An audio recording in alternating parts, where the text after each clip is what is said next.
Dala ninglindile, senfikile. Dala ninglindile, senfikile. Litlangzibagi yetsache, litlangzibagi yetzantena. Dala ninglindile, senfikile. It's been a long, long time coming. Okay. Hello, fellow travelers.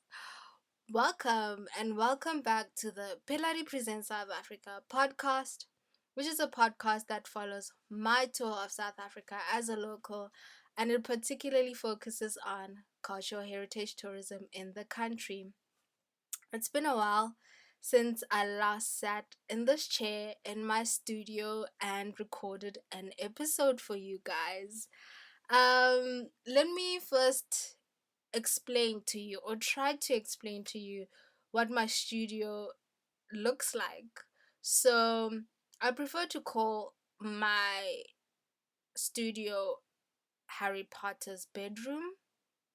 And the reason why I call it the Harry Potter's bedroom is because remember the first movie in the Harry Potter franchise when we were first introduced to Harry Potter. He, um, he as a young kid he is sleeping in a storage closet underneath the stairs, and that's basically my studio.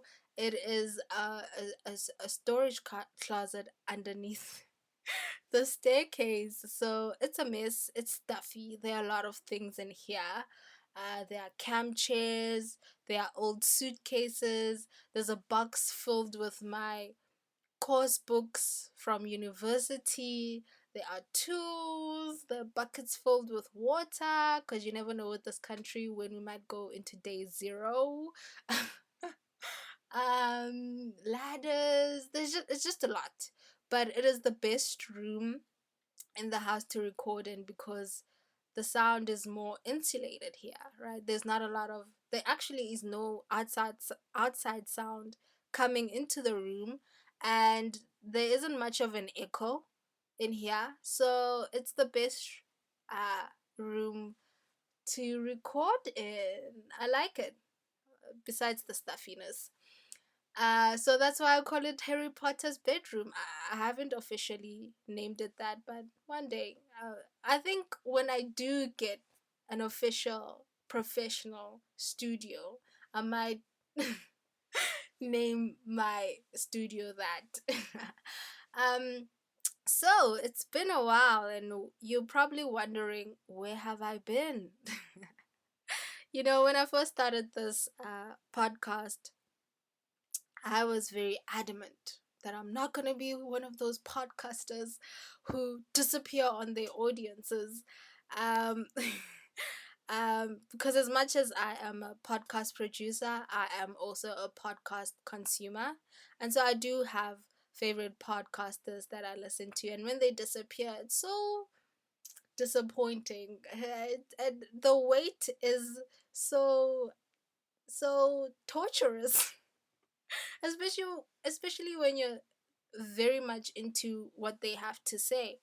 So I was very adamant that I was not going to be that podcaster, that I'm going to be consistent and I'm going to give the people what they want. And unfortunately, in the last few weeks or month, I fell short on that.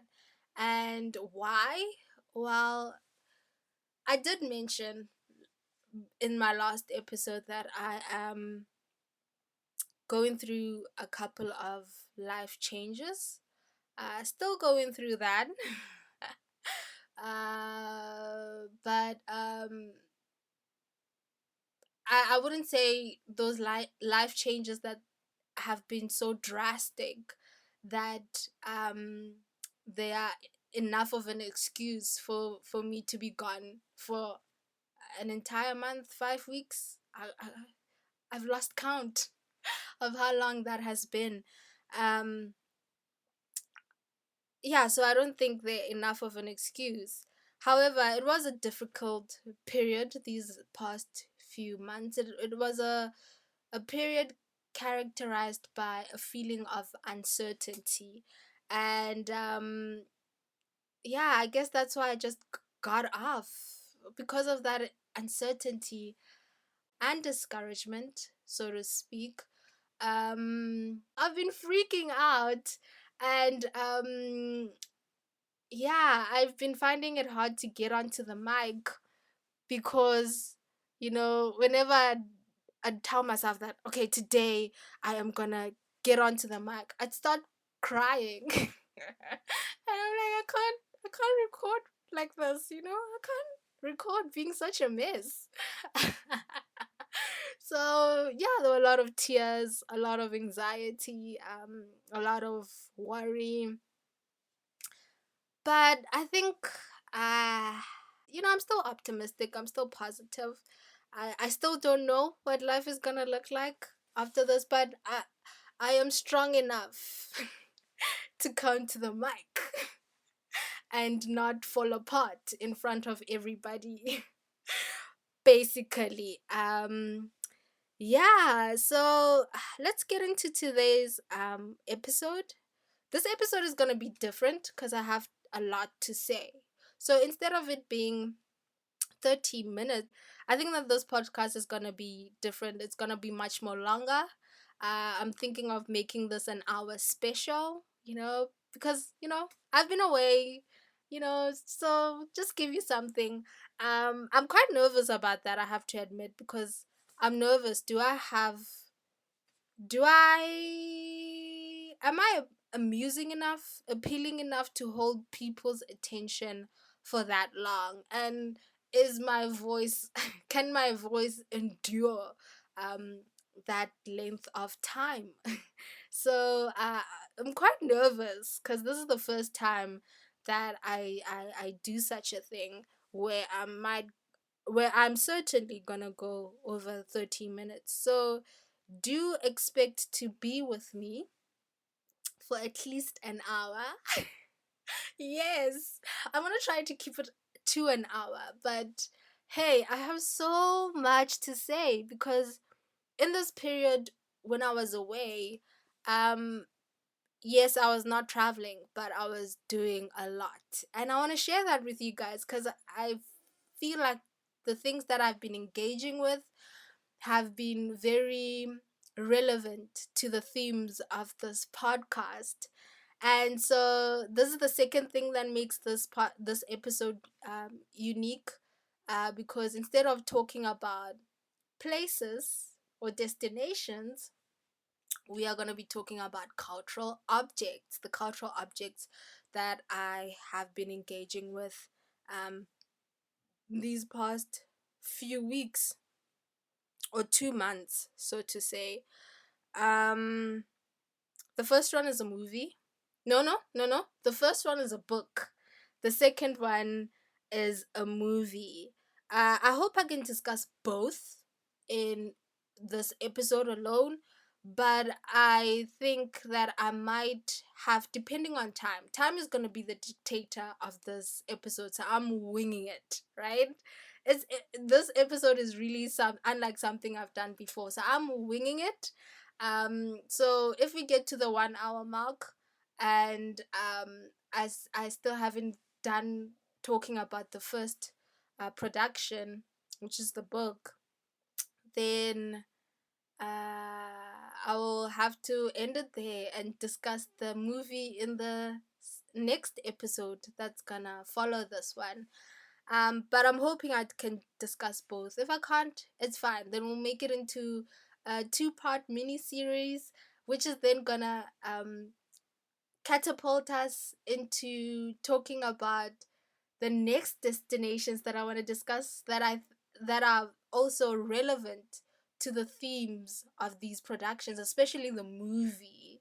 So yeah, I'm gonna not say what each one is. I'm gonna introduce each one as I talk about it so that I can keep you guys intrigued and coming back for more if we do have to break this apart into 2 episodes, so that you can keep coming back. Hey. So yeah, so in this period while I was away, I did a lot of reading. I read Soul Plaatje's Mhudi, and that's the book that we're gonna be discussing. I also read Maya Angelou's And Still I Rise. Ooh, guys, Maya Angelou. I'm in love with her. I am so in love with that woman and her work. It was so pleasurable reading her book. I can continue praising Maya Angelou, but I'm not. Just know that I love her and I love her work. Um, my favorite poems that I read from her book, of course, Phenomenal Woman and Still I Rise. Caged Bird, that is my favorite. It's my favorite because when I read it, it feels like I'm singing a song. It's written in a very lyrical way, which I enjoy. The other one was Willie, and the last one was Weekend Glory. You should see my book, my collection of poetry from Maya Angelou. Almost every page is dog-eared or bookmarked because that's how good her work is. But let's move on. So I did that, and I watched the movie.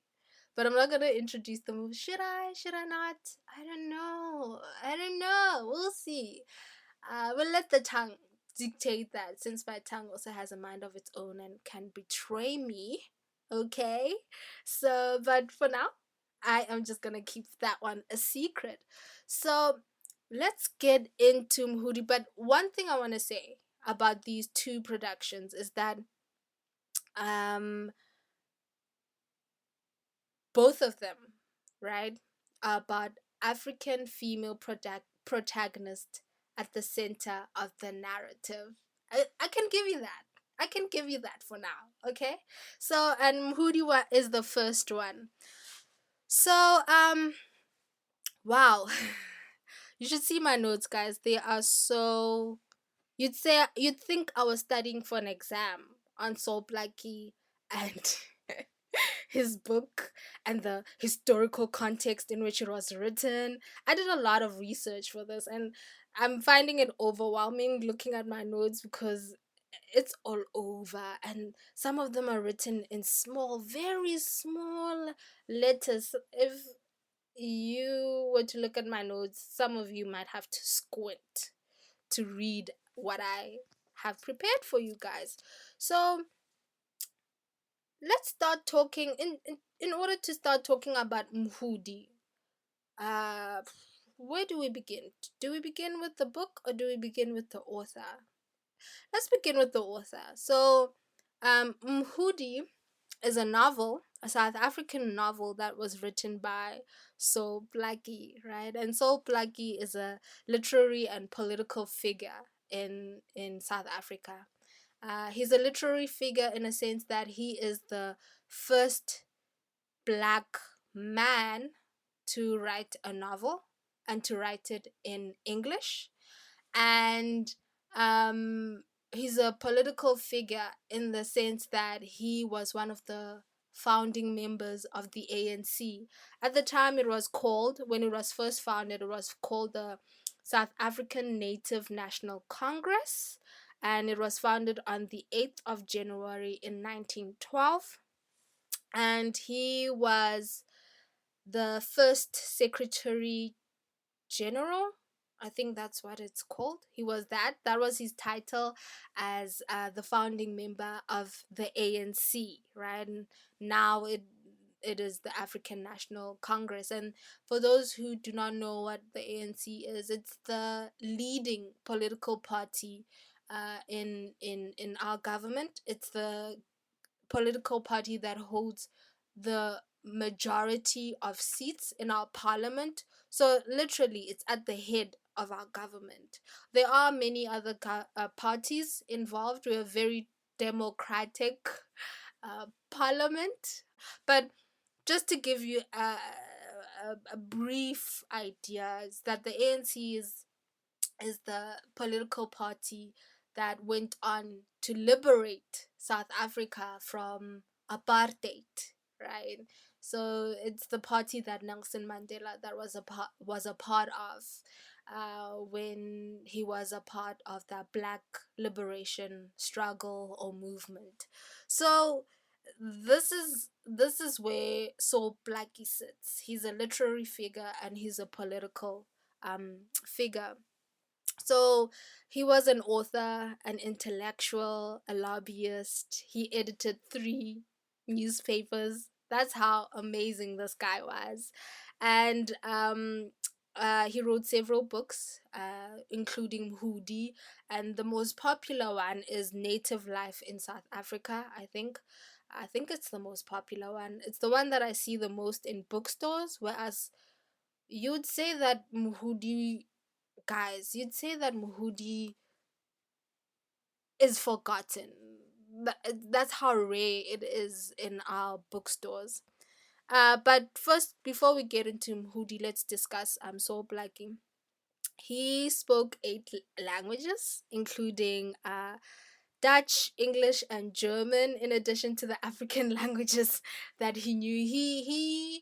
Uh, he by culture or tradition was a Tswana man, but in addition to that he could speak Dutch, German, English, and other African languages, in total equaling to eight languages. So he was a quite smart man. I mean, I think people who can speak many languages are very smart people, especially if you can speak it fluently, all of them, right?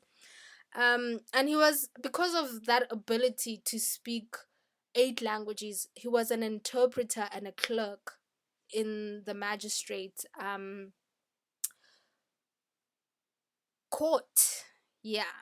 Another thing that he did, he also translated Shakespeare's plays, two of Shakespeare's plays into Tswana, and his translation of Shakespearean plays were the first on the African continent. So you'd say he's a leading literary figure, not only in South Africa alone, but for the continent, because, um, you know, following Saul Blackie, other writers in other African countries, and this is something I read. This is not my own opinion. I'm not being biased. I read that other writers took example from what Saul Blackie had done as a writer, as an author, as a literary figure, and so he wrote Mhudi. And so uh Mhudi was first written in 1920, right? But it was published for the first time 10 years later in 1930. I do not understand what the politics of that were. In his preface of the book, Saul Blackie doesn't go into the details of that. He just says because of publishing issues, he was only able to publish his book 10 years later. Before we get into the contents of the book and what it is about, I want to delve first into Saul Blackie as a political figure for you to understand how great he was, not just as a member or a founding member of the ANC, but the work he did, as a political figure, right? Because he did a lot. So, Saul Blackie came about in a time of white union.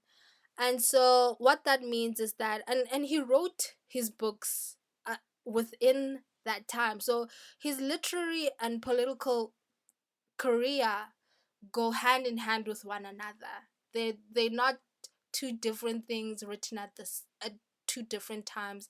These are things that were written at the same time. So as he was lobbying, as he was campaigning for African rights and privileges, he was also pursuing, his work as a writer.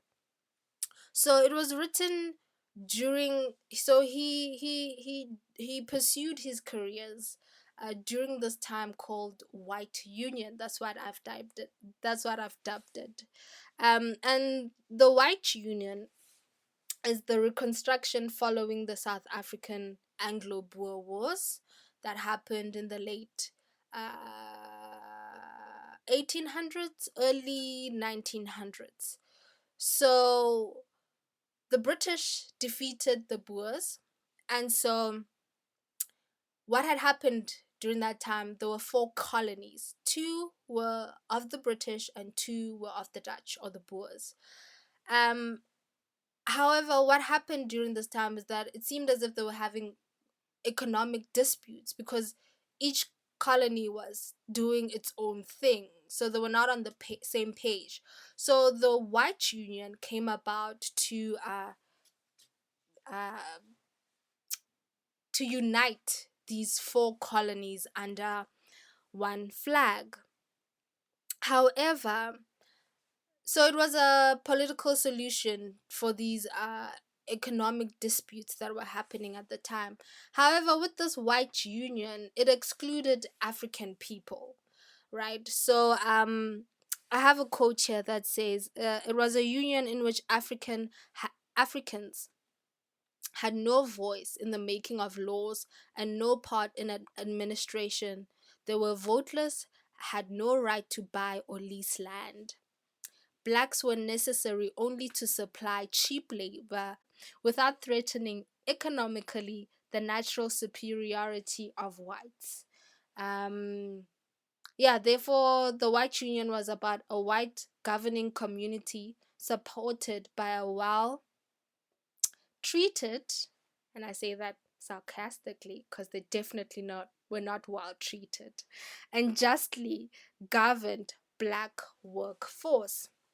So this is what the White Union was. It was about a white government that had a black labor force, and black people was subjugated to being in positions of economic servitude. So they couldn't buy land, they couldn't vote. Only in the Cape could people of color vote, but only a certain type, right, of black man could vote. I think they had to have gone to a missionary school, had a certain type of education, and that literally had to be people who were assimilated into Western culture or Western civilization, right? So in that time, that really narrowed the voters' role in the Cape in terms of black people, because not a lot of black people were educated. It's only now, it's only a recent thing post apartheid, where all blacks who can afford education or who can uh, get funding for their education, who can go to school, right? And that's still an issue, right? But education is open to anybody that can access it, right?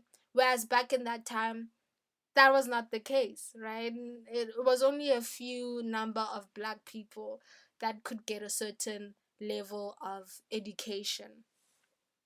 So this was what the White Union was about. And the more I read about this, the more I started realizing, wow, that explains why our economy is the way it is. Because that that I just told you, it's literally what is still happening right now in contemporary South Africa, where you know, in media, they like calling it the white monopoly capital. So it's like the economy is mostly owned by white people, and then the workforce is still black people. It's mostly black people who are impoverished, who are seeking employment, who are literally still economic servants, right? So how did this come about, right? The roots of our economy were set during this time of white union, and these roots were established by I what is called native policy. And these are laws, 4 laws that really molded the economy into what it was, that disenfranchised black people from owning land, from voting, from having freedom of movement. And these laws um, include, the first was the Mines and Works Act of 1911. And basically, this was the cornerstone of job reservation. So, racial discrimination in the allocation of jobs. So, there were certain jobs that black people could not access, even if they had certificates that proved that they qualified for the jobs. They wouldn't be given the jobs, they would be given to white people, right? Because that's what it was about. It was uplifting the white man and putting down the black man. So so there was racial discrimination in how jobs were given out, especially jobs that were high paying and jobs that were of leadership or executive roles. And this is why we have something called BEE, or I forget the abbreviation, but basically it's Black Economic Empowerment. So it's about prioritizing when employers are providing or are employing a candidate. They are tasked with prioritizing people who have been previously disadvantaged, and that would certainly be black people and also female people, because being black and female in this country still an issue. uh, so I laugh, but it's a nervous laughter. So we have Black economic empowerment to try and rectify what this Mines and Works Act of 1911 had done in the early 1900s. And the second act was the 1913 Native Land Act, and this was the most brutal law. This was the law that really, really brought black people down on their knees. So this was an act of territorial segregation, meaning that whites and black people were divided in where they could live and where they could own land. And Africans, there was something called land reserves, right? Or African reserves. And this is the place where black people were allowed to live, right? And then white people owned the rest of the land. And these reserves were like 13% of the land. And initially, when this law came out, there was 17% of the there was 7% of the South African land, the whole entire of South Africa. Only 7% is what black people could own, right?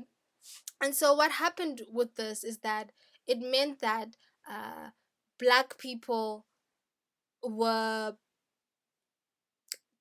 disenfranchised in the sense that they had land dispossessed from them. And when you have land, that is a very empowering thing economically, because you do not have to depend on anybody else. If you have land, you can, for example, you can start farming fruits or vegetables or any kind of food, and then supplying that to the rest of the country, and therefore you have created a business for yourself, right? Or you can build property and lease land on that property, and that's a business. So you have power to do anything to support yourself. And so without land, you can't support yourself. And so this put black people in a position um, to seek out employment in the white owned towns and urban areas. Uh, uh, and it put them in a position where, in a begging position. This quote I can definitely read out. It says, the aim of the law was to compel service by taking away the means of independence. Not enough Africans were prepared to leave the reserves and white farms where they subsisted as peasant producers to work for a pittance in white towns. The answer to the problem involved creating land shortage in the reserves in order to force more and more rural Africans into the service of white industry and agriculture.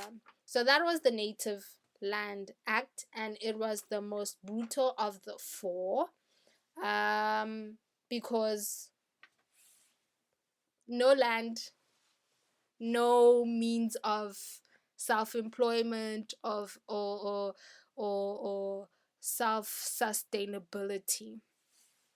The third one was the Native Urban Areas Act of 1923. So this one was an extension of the Natives Land Act, in a sense that now these people had to leave their reserves, their African reserves, and go find jobs in white areas. But then segregation still had to be maintained in those white areas, right? This law basically was a way of policing black people's movement in these white areas, and also policing the workforce, right? If you were idle, if you were not useful in white areas, that means the government or the local municipality of that time could deport you to the African reserves because you were not serving white people. I mean, that was the purpose, to put black people in a situation where they had to serve white people. And if you were not being useful in that sense, then you had to go back to the African reserves. And my dad likes telling me that I was born a foreigner, um because of this. I'm not sure. I haven't researched this part, but I think the colonies, those for the Transvaal, the Orange Free State, the Cape Colony, and the Natal colonies were still in existence during that transitional period from apartheid to post apartheid. And so the African reserves therefore were still, the homelands were still they were still a part of that makeup of South Africa, right?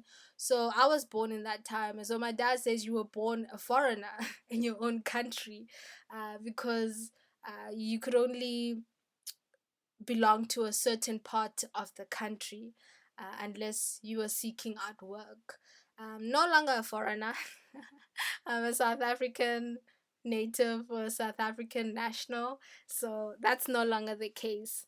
If you are born in South Africa, you are South African, like any other country. And then the last one was the 1920 Native Affairs Act, and this act was about keeping institutions of government separate, right? So we had white institutions and we had black institutions. So these were the laws that were happening at the time, and this is the time that So Plaatje was coming up in. Um, and he was campaigning against these laws. Um, he had two, they call it, he had two visits. He traveled, or let me say, he traveled twice to England, to or London, to petition against these laws. At the time, I think because colonization was a thing, even though South Africa had managed to uh, be independent, so to speak, right? Because of this union, they were no longer under the control of the empire, right? Um, and correct me if I'm wrong, please. Email me at paladipresentsmedia@gmail.com, because I'm not an expert. I'm learning as I go. But according to my understanding, the British or royal family, or the British government still had some stake in African politics to some extent, but not completely. And so, what Sol Blackie and the founding members of the ANC had done, they had traveled to these governments, to the British Prime Minister, to ask him to intervene in South African politics and ensure that white or ensure that African people still maintain their rights, to make them understand that this was inhumane and it was an injustice to people who are natives of their own land, right? So it says here that um, he went to campaign for the adjustment of land allocations, asked for the extension of the vote to all Africans in South Africa. So this was his role. And you could say that his book, Native Life in South Africa, was influenced like by this, because one significant thing he did, especially when the Native Lands Act came out, what Sol Blackie did, he traveled from Kimberley to Johannesburg, or Johannesburg to Kimberley. I forgot which direction he traveled to, but it was between Kimberley and Johannesburg, and he traveled on a bicycle, guys. Kimberley to Johannesburg is a far distance, guys. I've driven it recently when I graduated in March. So we traveled from Cape Town, then we went to Northern Cape, and then from the Northern Cape we took the N7 N14 to Johannesburg, and it is long. It is not an easy thing to travel, or an easy route to travel. It's straight. Okay, well, now I'm talking about roads. So I'm sure there were not roads at that time, but the length of it is a very difficult thing. And so Blackie traveled this distance by bicycle in order to research how these laws affected uh, black people, right? And he has very harrowing accounts or observation. He makes very harrowing observations. In one observation, he says that he talks about a family that had a child die when these laws were implemented, and they had no place, no land to bury their own child. And so what they did is they had to bury their child in the middle of the night, so that the white people or the white family that owned the land would not notice that they were actually stealing a piece of land so that they can bury their child. So that's the level of injustice that an effect or impact that these laws had on black people, that you do not even have land to bury even your own people. And here you are the majority group of the country, yet you are pushed to these small margins of of of the country, right? So that's so Blackie and his political role. He used this research to help campaign to the British Prime Minister, um, uh, to prove why this is an injustice and why they should intervene, um, to so that African people can maintain their rights and their privileges. So that's so Blackie as a political figure. So let's get into Mhudi. So Blackie writes Mhudi during this time where he travels to London. He travels as part of this campaign against these laws, right? That are meant to subject black people into economic servants. So he writes Mhudi in this time because he travels twice to London. I think the first time in 1914 to 1917, he's in London. And then he had to travel again, I think, in 1990 to 1920. So in this time, while he's doing this significant work, he's still writing a novel that is Mhudi. So let's get into Mhudi. I'm so excited to talk about Mhudi. So let's begin with why did he write Mhudi? I have a quote here. It says that at the time when he wrote Mhudi, South African literature was almost exclusively European. So, so Plaatje, it continues here. It says Mhudi was an example of new ways to write about Africa, which were also efforts of reinvesting the continent and its people with humanity, free at last of those stock situations and stock characters, never completely human, that had dominated European writing about Africa for hundreds of years. By acknowledging that South African literature was almost exclusively European, Plaatje took it upon himself to be the writer of that which he deemed wrong with the almost exclusively European South African literature. This is what Chinua Achebe described as the colonization of one people's story by another. This was the task at hand for Plaatje and other African writers of his generations and those who came after them. These writers took it upon themselves to restory Africa and the African. Um, so this is why Mhudi was so significant.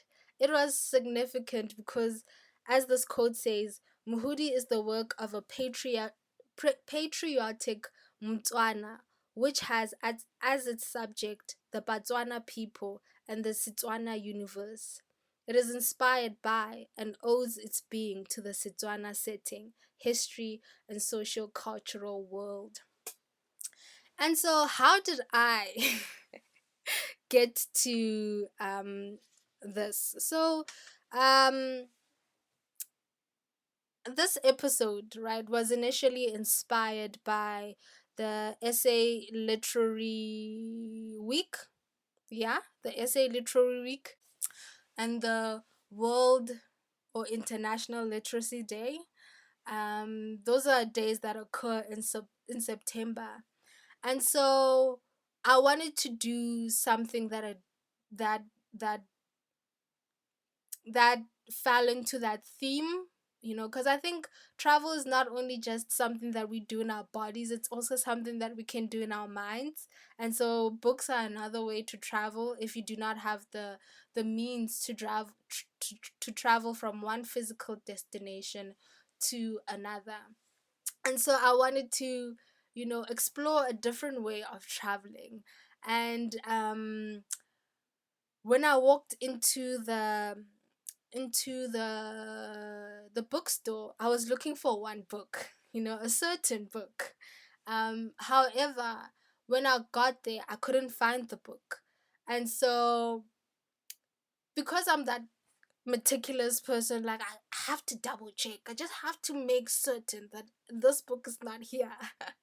So, I'd go through each and every title in the South African section of the bookstore.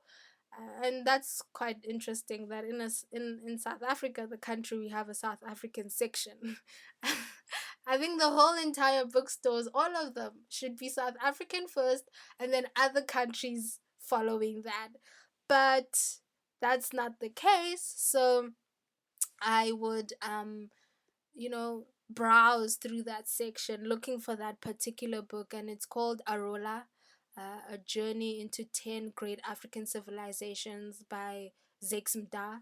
That's what I wanted to do because I felt like that was more appropriate to this to what I wanted to do with those themes, and also to this podcast, right? Because it's about African cultural heritage. And I still did not find it, even though I had double checked. And however, I stumbled on Mhudi. Yo, you should have seen my excitement because I was looking for this book for over a year, and I felt so lucky when I finally was there face to face with one of the two lost copies in that bookstore of this book. Yeah. And I feel so sad that I have to say that I stumbled on it, or I feel lucky that I have it, because, like I said, this is South African literary heritage. I think this should be in a mandatory text in our curriculum. It should be available in all bookstores. It shouldn't be that it shouldn't getting access to the book shouldn't go with stumbling or I feel lucky. It should be, yeah, I walked into a bookstore and I went and I found Mhudi. You know, it should be reprinted every year. Like, I read somewhere that Harper Lee's book, To Kill a Mockingbird, is reprinted every year, and that's why it's always there, even though it was written what, in the 1950s, 60s. Yet it's still accessible easily. I even have a copy of that in my bookshelf. Yet that's not the case with our own South African heritage. That one really has to wait for a year, for over a year, to finally, by chance, find a book that is supposed to be their country's heritage. And so that's how I got onto it, and I read it, and it's been fun. I'm 8 chapters into it, and I just wanna read a couple of excerpts from the book. The first one is a synopsis of the book, so that you can get an idea of what this book is about. And then a second one is a moment in the book that kind of like justifies or substantiate that quote that I read, which says that Mhudi was an effort to reinvest the continent and its people with humanity, free at last of those stuck situations and stuck characters. So let's start with the synopsis. So Mhudi basically is, like I said in the beginning of this podcast, is that it's it centers around an African female protagonist, right? Which is not the norm. This is not my opinion. This is according to the opinion of what I've read in the preface of this book and what I've read, in my research, that it wasn't the norm for an African female character to be a protagonist. And so for Soul Lucky to do that with his first novel, it apparently it was groundbreaking, right? So the synopsis says Mhudi is set in the 1830s when Matabele under Mzilikazi attacked Baralong in Kunana, the present-day Sitlagole in the northwest province of South Africa. Following the attack, a young Morolong woman named Mhudi, the heroine in the novel, was under the impression that she was the only survivor until she met Rataga, a young man who also survived the massacre. They fell in love, got married, made a home for themselves in the forest, and named it Renosi, meaning we are alone. Later in the story, Mhudi and Rataga met other Barolong who also survived the calamities in Kunana, and later the Boers who were tracking into the interior from the Cape. The Barolong entered into a pact with the Boers to fight the Matabele, whom they eventually defeated and succeeded in chasing off their land. Rataga had left Mhudi alone with the children to go and take part in this battle. After having a dream about Rataga being injured in the battle, Mhudi left her children with her cousin Baile and embarked on a journey to go and find her husband. On her way to the battlefield, she met and made friends with Anaki, a young Boer woman, and Umnandi, the wife of Mzilakazi. Umnandi had fled her home because of the apparent scheming against her of Mzilakazi's other wives. Mhudi eventually found Rataha, who was indeed injured, just as she saw him in the dream. She nursed him back to health.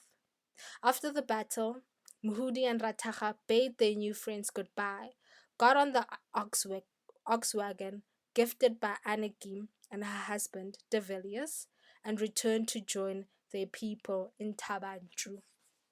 So that's the synopsis of the story.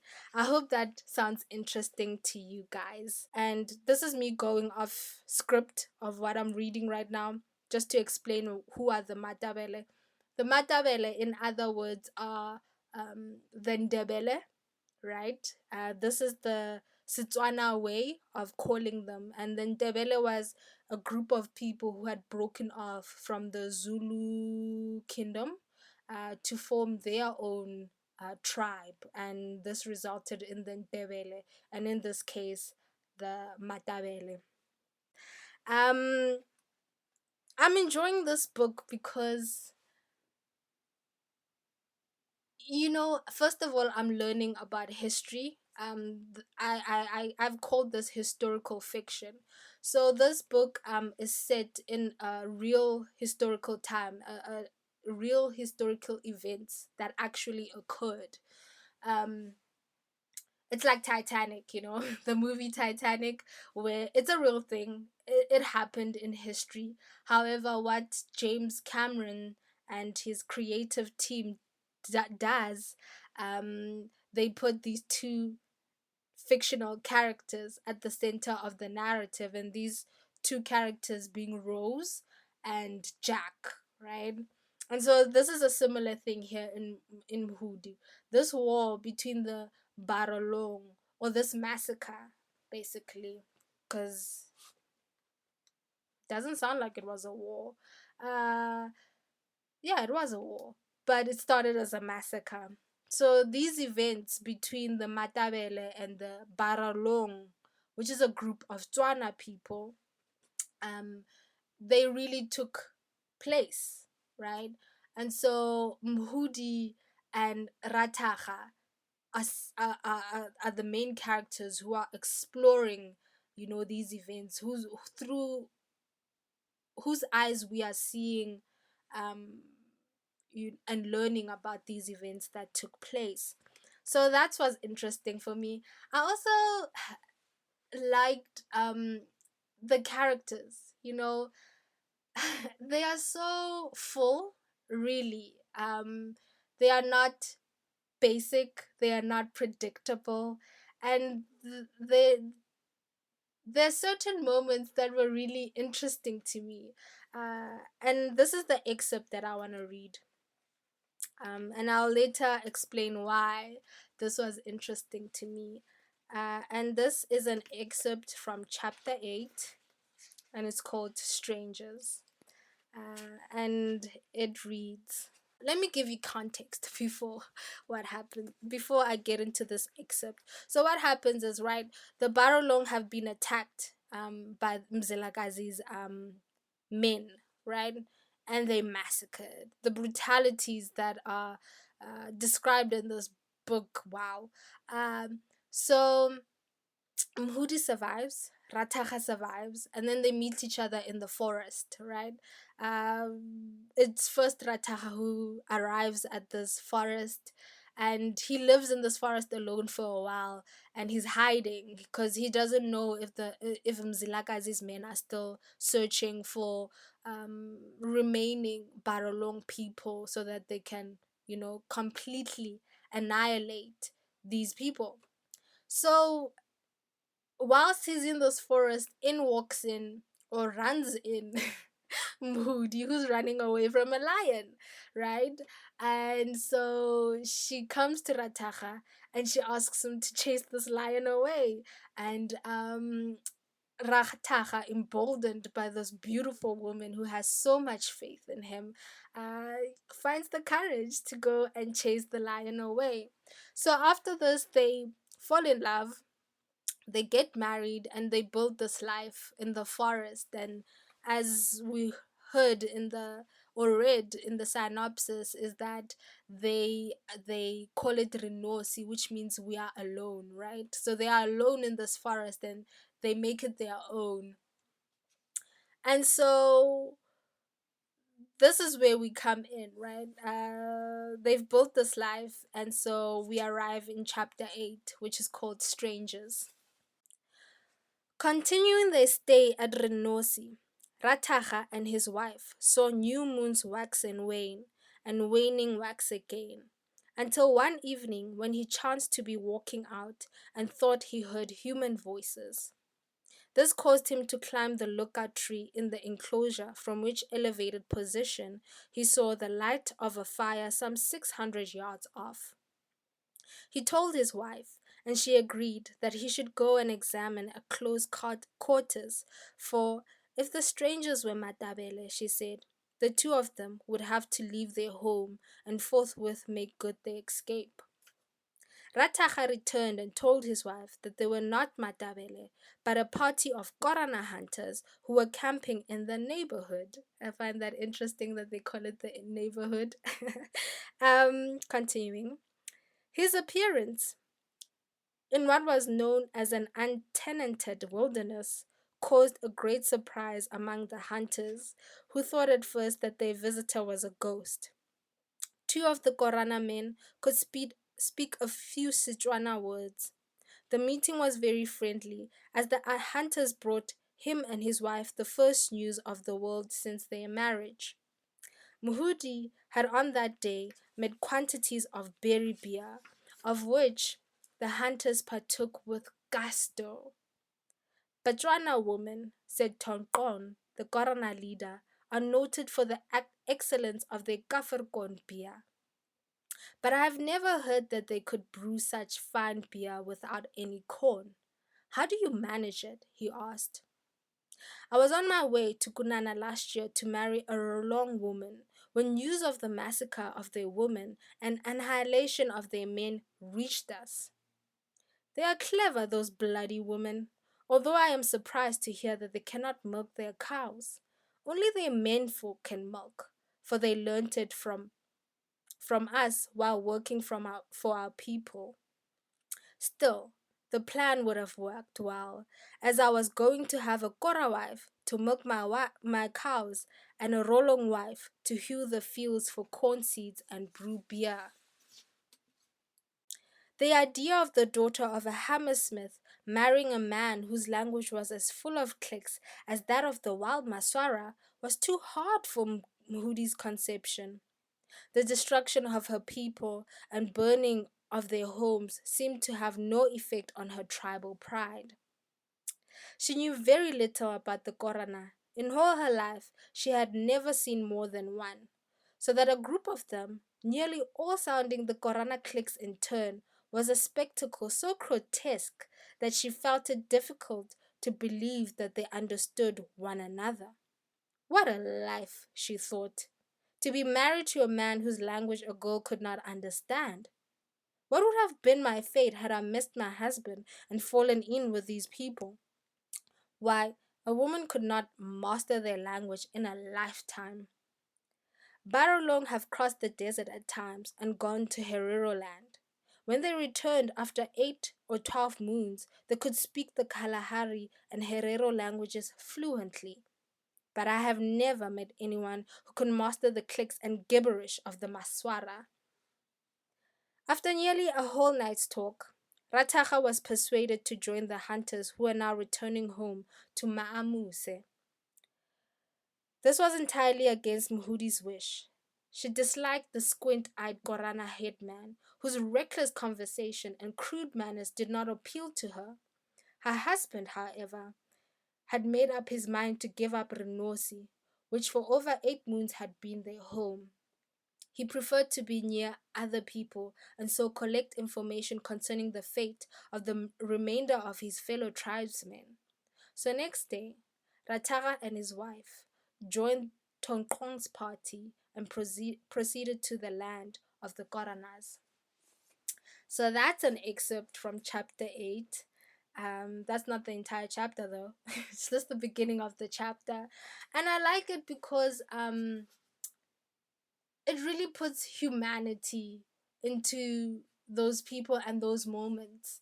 You know, when we think about the past before colonization and before westernization, we tend to think of the African way of life being like a haven, you know, like everything was smooth, everybody got along and understood one another.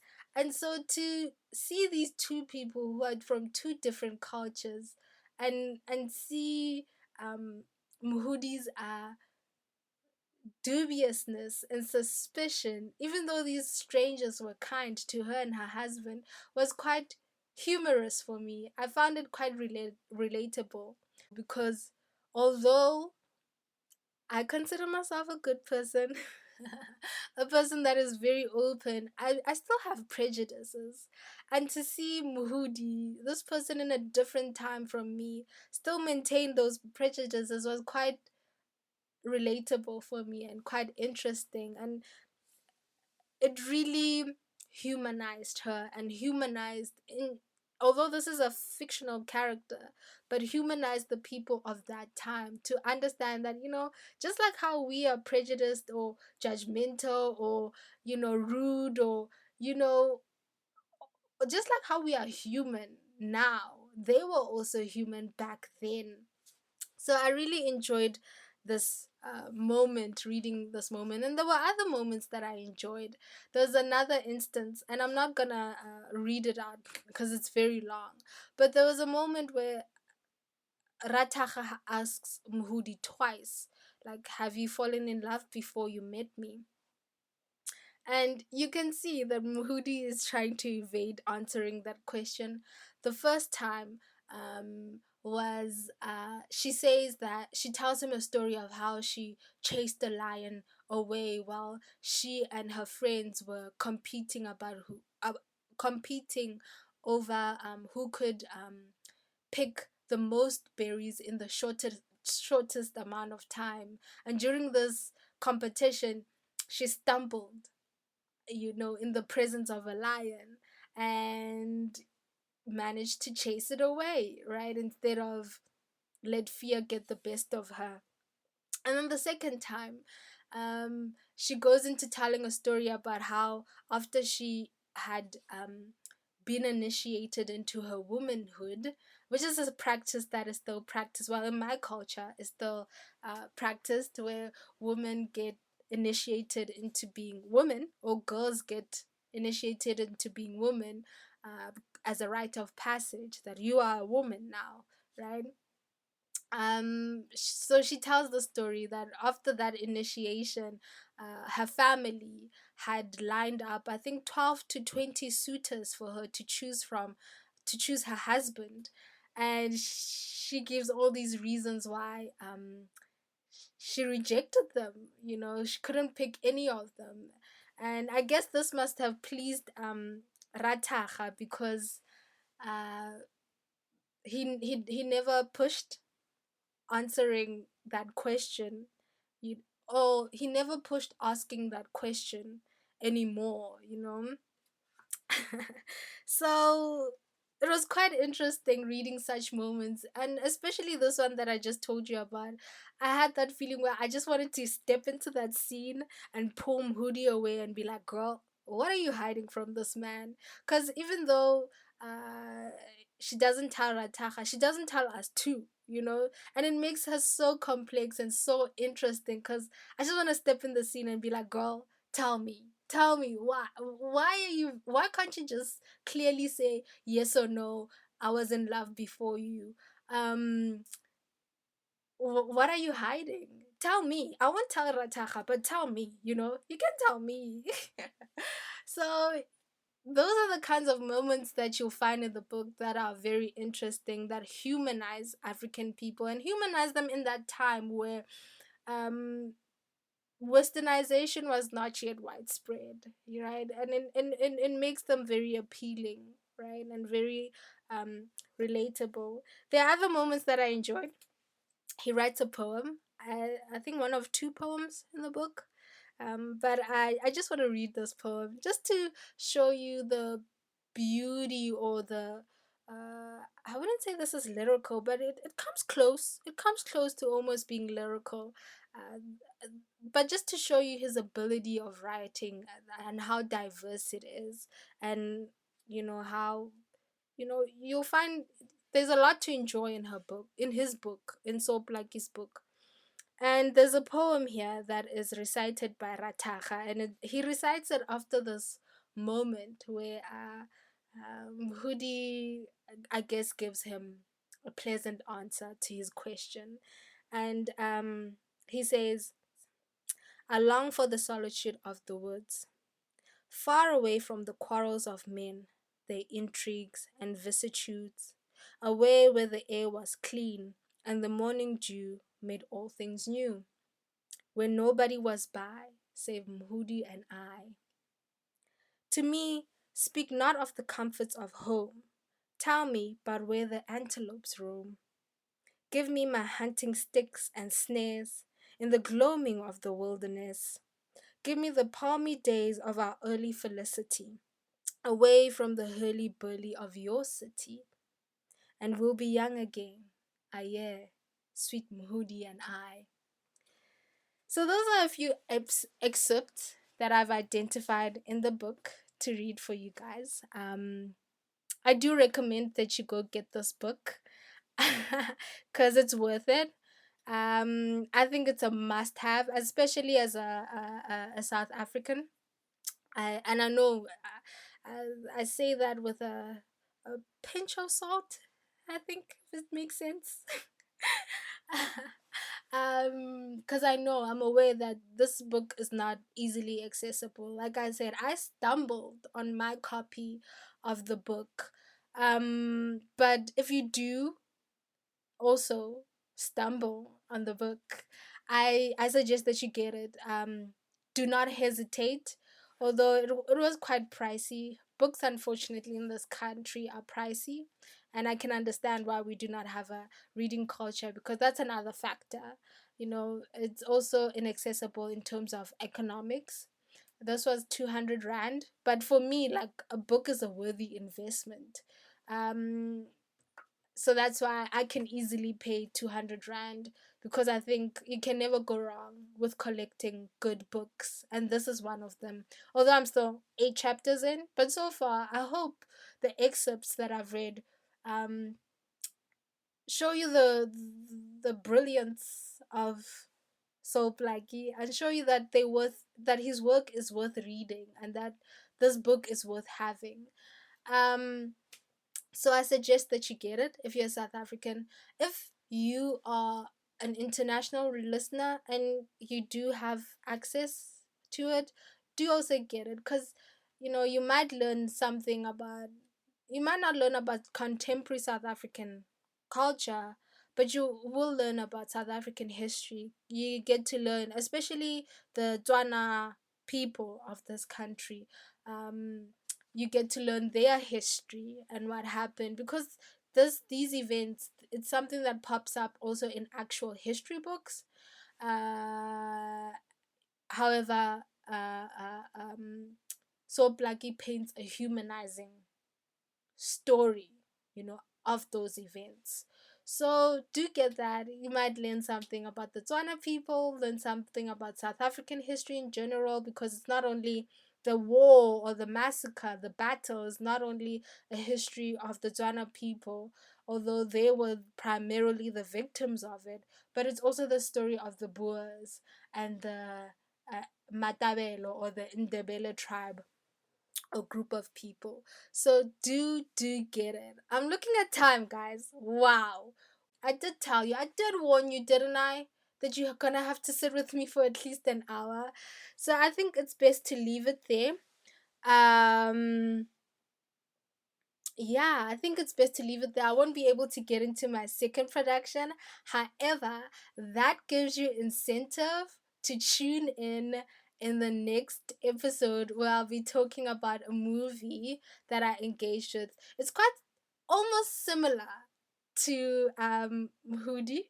And so I am so excited to discuss that. Unfortunately, we are way over time, and I do not want to take any more of your time. I still hope that you are with me. For those people who managed to stay with me up until this point, thank you. I hope that this was worth your while and that you learned something new about South African cultural heritage, and also for black people who did not, why do I say black people? I'm sorry. And also for South African people who did not know that they had this heritage. I hope that it was worthwhile and that you learned something new, and that the excerpts that I read give you incentive to go and get yourself a copy. And if you can't find a copy, let's start a petition, guys. Let's start a petition where we ask for Soul Plucky's book to be accessible not only in bookstores but also in school curriculums. I think this is mandatory because I can't imagine what this would have done for me as a young writer. At the time, I didn't identify as a writer. All I knew is that I enjoyed reading. I had no intention of pursuing a career as a writer, yet I knew I wanted to be in the business of storytelling. And yet, I still had to fight through so many things in my undergrad and university days because I couldn't identify people to relate with. And I, I can't imagine what would have happened had I come across this book in high school and learned about Soul Blackie. I did learn about him in primary school, but I did not understand the significance of that back then because I was still a kid, right? Um, I did not understand. All I just knew that there was this man, and I guess he was worth learning about. We had been taken to a museum, and I recently visited the museum, which is the Ditsong Culture and History Museum. I had hoped that the exhibition of on Soul Blackie would have still been there. Unfortunately, it's not. If it were, I was gonna recommend you guys to go there. I still recommend that you guys go there if you are in Pretoria, and you might learn about other things even though Soul Blackie is not there. But that's where I first learned about him, at the exhibition that we had visited there.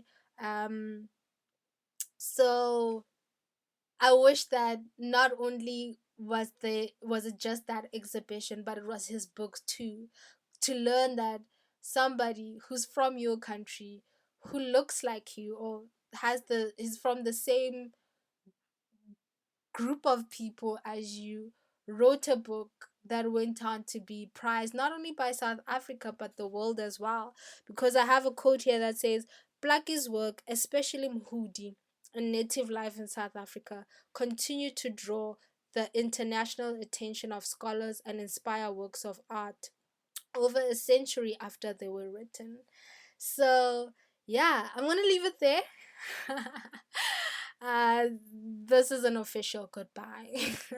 Thank you for listening. I hope that this was worth your while. Make good choices, keep good, and I'll talk to you in the next episode. Goodbye.